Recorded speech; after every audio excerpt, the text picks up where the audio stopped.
Am I the a-hole for telling my parents they deserve to be kicked out of my sister's wedding? This is a throwaway as my brother is on Reddit, and I don't want him knowing my real account name. So, my 37F, brother Mike 35M, is a knob. Always has been and always will be. He has been babied to the point of uselessness by our mom and dad, and that's made him an entitled slob. When he was younger, he showed promise playing rugby, which had my mom and dad believing he was going to be a superstar. The problem was, though, that he never had the work ethic to fully fulfill his potential. However, this meant that he was the golden boy of the family, and he could do wrong in my parents' eyes.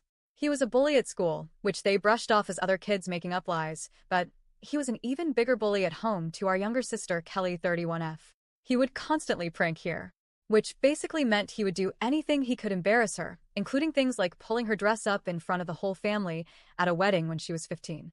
Mom and Dad just said it was siblings being siblings, but the rest of the family were mortified by his behavior.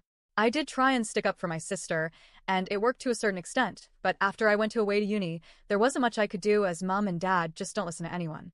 It got so bad that when she was 18, my sister gave up going to her dream university, St. Andrews, and instead moved to London to go to the Imperial College London.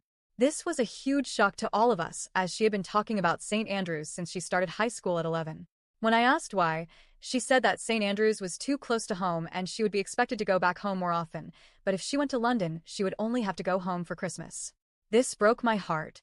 After she left, she did exactly that. The only time she was home was Christmas and when I got married.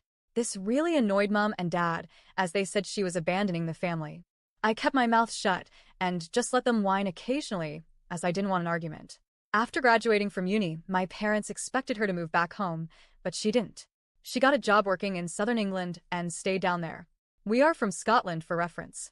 6 years ago, Kelly met a great guy, Jake 30M.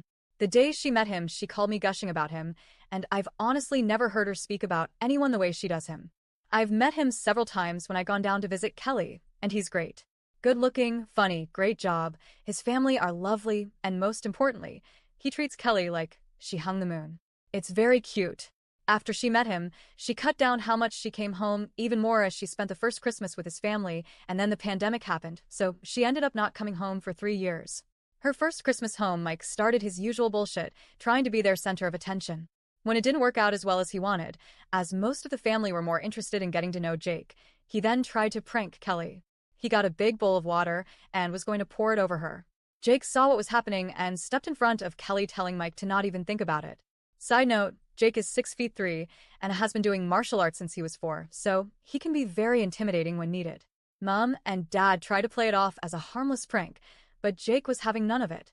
Mike started whining about it just being a prank, and Jake told him that if he pranked Kelly one more time, he would prank Jake by putting his foot up his arse and his fist down his throat. Kelly and Jake left about an hour later, but after that, Mike, Mom and Dad all had an issue with Jake. Kelly hasn't been back home since. That leads us to now. Kelly and Jake are getting married. They sent out invites in February for August. However, they didn't invite Mike. Mom and Dad are obviously incensed by this and had a huge argument with Kelly. They threatened not to go, and Kelly just said no problem. She would get Granddad to walk her down the aisle. I went around to their house on Saturday with my kids. Immediately, my mom started complaining about Kelly and the wedding. I sat and listened for a while before I'd had enough. I asked her what did she actually expect. Her and Dad have allowed Mike to be the golden child and get away with everything. Because of that, he can't keep a relationship. Due to him thinking everyone should do everything for him, he can't hold down a job because every job is beneath him and he's still living at home with zero prospects in life. The man-child is a bully who I don't trust to be around my children unsupervised. He bullied Kelly for most of her teen years, and her only escape was to move over 400 miles away and never come home. My mom got very quiet and then asked me to leave. A few hours later, my dad called going mad because I'd upset my mom and was taking the side of an ungrateful little girl instead of my parents who gave me everything. This started a huge argument between me and him where I told him he'd been a crap dad to Kelly and didn't deserve to walk her down the aisle. I've just had enough, but now I've got extended family members telling me I've gone too far as my mom is barely speaking to anyone and keeps crying. My granddad said it was about time I told them off, but my grandma is upset by all the arguing. So, am I the a-hole for telling my parents that they sucked as parents and deserve to be kicked out of my sister's wedding?